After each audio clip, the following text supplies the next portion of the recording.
Se você fosse presidente, for eleito, como é que você vai entender esse negócio chamado governo de coalizão? Você vai sentar com o cara do MDB, com o cara do PP, do União Brasil? Como é que você vê esses políticos tradicionais? Historicamente, a MBL fez 11 anos, e vai fazer 11 anos, desculpa. E historicamente a gente sempre achou que, não, tem que ter uma via de diálogo muito clara com eles, a governabilidade precisa ser construída, a gente precisa costurar essa governabilidade. Na prática, o que a gente percebe é, você consegue, através dessa conversa, estabelecer alguma governabilidade, mas a gente pode chamar isso de governabilidade relativa.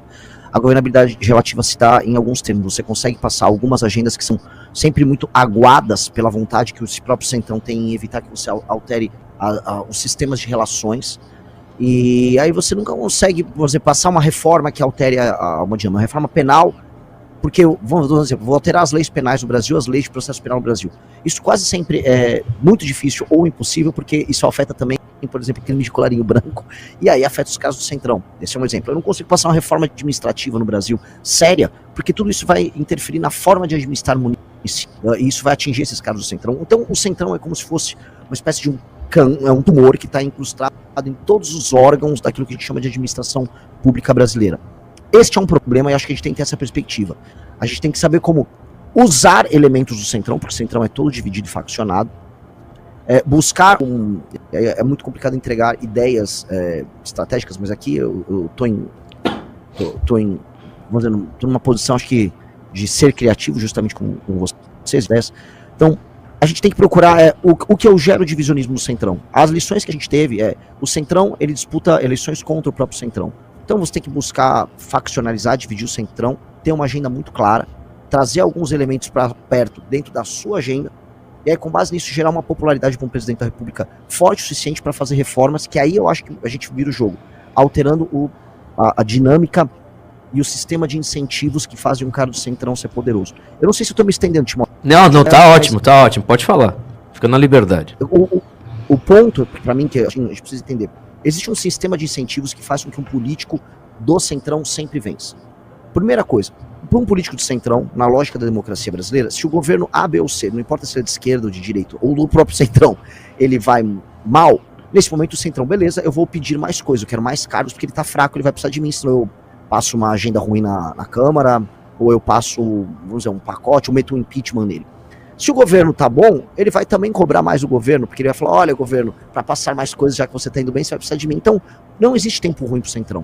Um prefeito do Centrão também, ele não tá muito preocupado com indicadores e entregar bom desempenho pros seus munícipes, porque no fim do dia, se tem uma agenda que ele consegue comprar voto e fazer aquele atendimento no varejo junto com os vereadores da base dele, e ele recebe emendas do deputado dele, e uma parte desse dinheiro da emenda desviado vai pro caixa 2 dele, do deputado dele, faz uma obrinha, ele inaugura uma obra com o deputado, e o jogo vai rodando, ele consegue se reeleger mesmo não entregando nada. O Sandro estava aqui discutindo agora com vocês a situação de descalabro nos interiores. Como é que pode as pessoas, nestes mesmos interiores em que ainda existe fome, votarem nos mesmos políticos, votarem no mesmo governador? Por exemplo, o PT está na Bahia há quase 20 anos. 20 anos. Qual é a lógica disso? É porque existe um sistema. Esse sistema de incentivo é um sistema de incentivo que na gênese dele está no sistema de emendas que tem no Brasil, que custa 50 bi por ano, somado ao sistema de recompensa que envolve fundo partidário e fundo eleitoral, tempo de TV, baseado em votos para deputado. Nós temos que alterar essa dinâmica. Então, todo mundo fala em reforma política, não, nós temos que ter voto distrital. Na prática, isso não alteraria essa dinâmica. A grande dinâmica, a meu ver, que tem que ser alterada é onde nós recompensamos o desempenho de um político. É no voto ou numa entrega formal? Ou seja, o prefeito de uma cidade pequena no interior da Bahia, a meu ver, se ele cumpre indicadores como aumento da economia formal, menor dependência de auxílios, ranking do IDEB em termos de escola, cobertura de esgoto, redução no número de crimes violentos, esse cara, ele recebe uma determinada pontuação e aí o município dele pode estar qualificado para receber investimentos e o município dele pode estar qualificado para eleger, vamos colocar aqui, desculpa, eleger não é a palavra, enviar para ele tempo de TV ou recursos no eventual fundo partidário eleitoral, que eu não vejo hoje como se alterar, infelizmente. Ou seja, se altera o sistema de incentivos, os partidos vão focar mais em ter bons prefeitos do que em fazer voto para deputado. Eu acho que a gente quebra a perna do Centrão nisso. E eu acho que essa tem que ser uma campanha nacional.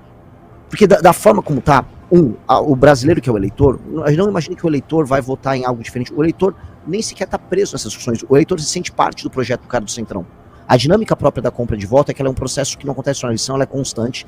Por ser constante, é uma relação transacional. E o eleitor não se sente assim, eu sou um coitadinho. Não, ele se sente como parte do projeto daquele político. Ele acha que é amigo daquele vereador, e o vereador dele tem que dar um saco de cimento, tem que pagar a conta de luz dele, porque ele vai votar nele e vai levar os votos da família dele. É uma relação de transação. Essa relação de transação, ela precisa ser desmontada e o sistema de financiamento e incentivo disso quebrado. Com isso, não é que o Centrão morre, mas o Centrão, ele vai, vamos dizer, em vez de eu formar políticos que estão única e exclusivamente interessados em levantar essa grana de emenda e ficar desviando, eu vou formar prefeitos que geram indicadores. Prefeituras com bons indicadores, necessariamente, a gente tem até um estudo sobre isso, elas geram pessoas que vão parar de votar no Centrão. Quanto melhor o IDH do município, menor a votação no Centrão. Quanto menor a votação no Centrão, a gente faz uma substituição política desses caras, um processo de 20 anos. Não é um processo tão longo quanto imaginam. Inclusive tem uma experiência, inclusive no oeste da Bahia. O oeste da Bahia, historicamente, votava no petismo até lá para 2014. Com a chegada do agro, aí no oeste da Bahia, o agro desenvolvido, você começou a mudar a dinâmica eleitoral. Por quê? O desenvolvimento gera IDH, e IDH faz com que a pessoa não venha no voto. Perfeito. Obrigado por assistir ao nosso vídeo. Se você gostou do conteúdo, não esqueça de deixar o like e se inscrever no canal. Nos vemos no próximo vídeo. Até mais!